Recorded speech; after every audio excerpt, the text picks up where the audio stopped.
Have you ever wondered about the unseen forces that might shape our world? We navigate our lives making choices every single day. Some choices lead us to happiness while others guide us down paths of regret. In ancient stories, tales passed down through generations, there is a belief in powerful beings who influence these very choices. They are known as the Seven Princes of Hell.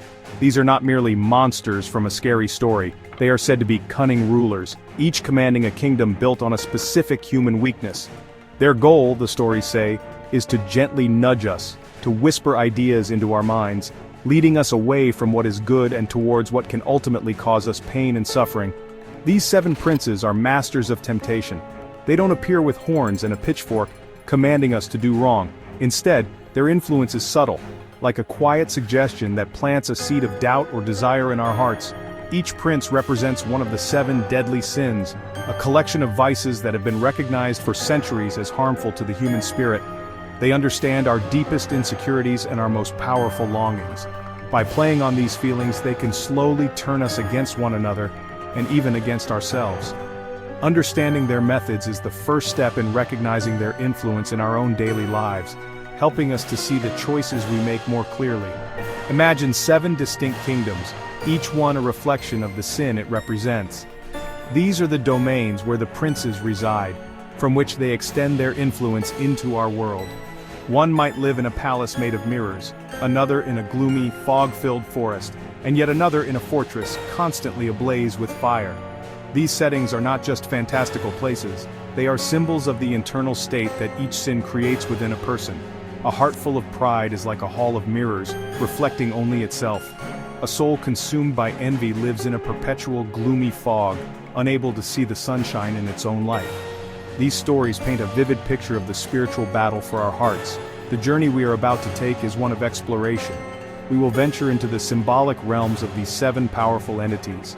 We will learn their names, the sins they embody, and the clever ways they tempt people in the most ordinary of circumstances. From the arguments that break up friendships to the quiet laziness that keeps us from achieving our goals, their handiwork can be seen. By shining a light on these dark corners, we can begin to understand the profound impact these temptations have on our actions, our relationships, and our overall happiness. It is a story not just of darkness, but of the potential for light that exists within us all. Let us first meet Lucifer, the Prince of Pride. His kingdom is said to be a magnificent castle made entirely of mirrors. Here he spends his days admiring his own reflection, convinced of his supreme importance. Lucifer's temptation is a whisper that tells you that you are better than everyone else. It's that feeling that your ideas are always the best, that your accomplishments are more significant, and that you deserve more recognition than others. This spark of pride can quickly grow into a fire.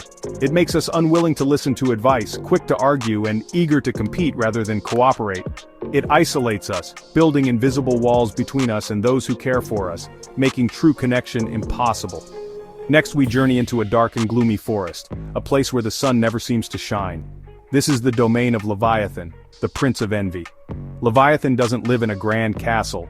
He lurks in the shadows, watching others. His temptation is the bitter feeling that arises when you see someone else's success or happiness. He whispers poisonous lies, convincing you that you deserve what they have, be it their new toy, their good grades, or their friendships. This envy fills the heart with a constant sense of dissatisfaction and sadness.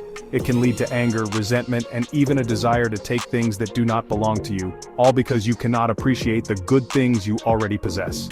From the quiet gloom, we move to a place of explosive chaos, a fortress of roaring flames and cracking thunder. This is the home of Satan, the Prince of Wrath. His temper is as short and destructive as a lightning strike. Satan's influence is felt in those moments of uncontrollable anger. He tempts us to lose our temper over the smallest problems, to shout when we should speak calmly, and to hold on to grudges instead of forgiving. This wrath is a destructive force that shatters peace. It turns minor disagreements into huge fights, breaks apart families, and can even lead communities and nations into conflict and war, burning bridges that took years to build. These three princes, Lucifer, Leviathan, and Satan, attack our relationships with others in fundamental ways. Pride makes us look down on people, envy makes us resent them, and wrath makes us lash out at them. Their temptations are powerful because they feed on our deepest insecurities. They make us focus on what divides us rather than what unites us. When we fall for their tricks, we find ourselves feeling lonely, bitter, and constantly in conflict. Our communities become places of competition and strife instead of support and harmony. Recognizing these whispers is the first step toward choosing a different response, one that builds up rather than tears down. Now let us descend deep underground into a vast, glittering vault. This is the realm of Mammon, the prince of greed. He sits atop a mountain of gold coins, jewels, and treasures, constantly hoarding more, yet never satisfied. Mammon's temptation is the love of things. He whispers that happiness can be bought, that owning more possessions will make you more important. This leads people to become selfish, always wanting more for themselves, and never thinking to share with those in need. The pursuit of wealth becomes their only goal, and they forget that the most valuable things in life like love and friendship cannot be purchased. Greed makes the heart hard and empty, no matter how full the vault becomes. From the glittering vault we move to a place of stillness and shadow, a dim, musty cave. Here you will find Belphegor, the prince of sloth, lounging on a bed of moss. He is the master of excuses and procrastination. Belphegor's temptation is the feeling that a task is just too difficult, too boring, or can simply be done tomorrow.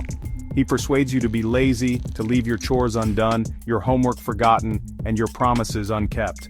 This isn't just about resting, it's about neglecting your responsibilities. Sloth drains your potential and prevents you from growing, learning, and contributing, leaving you stuck in a state of inaction and stagnation. Our next stop is a palace that seems wonderful at first, a place made entirely of candy, cake, and sweets. This is the home of Beelzebub, the prince of gluttony.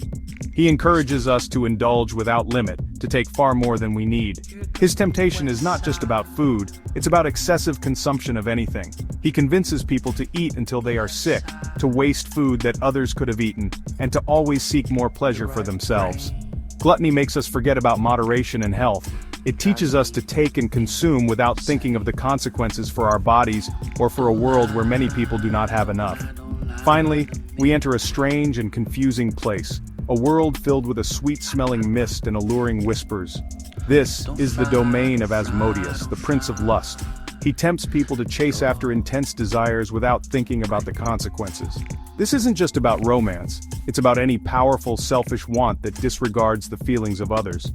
Asmodeus encourages us to use people for our own pleasure or gain, leading to broken hearts, betrayed trust, and deep emotional pain. He makes us focus only on what we want in the moment, blinding us to the hurt we may cause to our friends, our families, and ourselves in the long run. The tales of these 7 princes and their shadowy kingdoms can seem daunting. Their temptations are woven into the fabric of our daily experiences. From the smallest pang of jealousy to the largest burst of anger, it might feel as if their influence is inescapable, a constant pressure pushing us toward darkness. However, the same ancient stories that warn of these princes also speak of a powerful counterforce. They speak of a great teacher, Jesus Christ, who offered a different way to live. He did not challenge the princes with force or fury, but with a message of profound simplicity and power, a message of kindness, patience, and generosity. This path of light offers a direct answer to each of the 7 temptations. To counter Lucifer's pride, Jesus taught humility, the understanding that we are all valuable, but no one is superior to another. To fight Leviathan's envy, he taught contentment and gratitude, being thankful for what we have instead of desiring what others possess. Against Satan's wrath, he taught patience and forgiveness, encouraging us to turn away from anger and to heal conflicts with understanding. This approach doesn't just resist the darkness, it replaces it with something much stronger and more fulfilling, building a foundation of inner peace and strong relationships. The teachings of Jesus provide a shield against the remaining princes as well. To overcome Mammon's greed, we are taught generosity and the joy of sharing. We learn that true wealth is found not in what we keep, but in what we give away. To defeat Belphegor's sloth, we are encouraged to be diligent and responsible, finding purpose and satisfaction in our work and duties.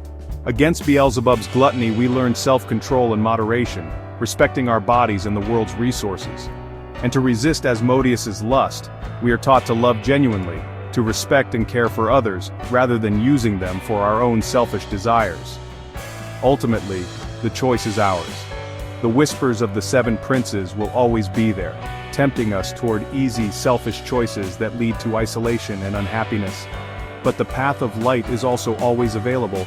By choosing to act with kindness, to share what we have, to forgive others, and to love one another, we can silence those dark whispers. This is not just about avoiding bad habits, it is about actively building good ones. It is in these simple, positive actions that we find true, lasting happiness. A happiness that comes not from what we take for ourselves, but from the love we share with God and with each other.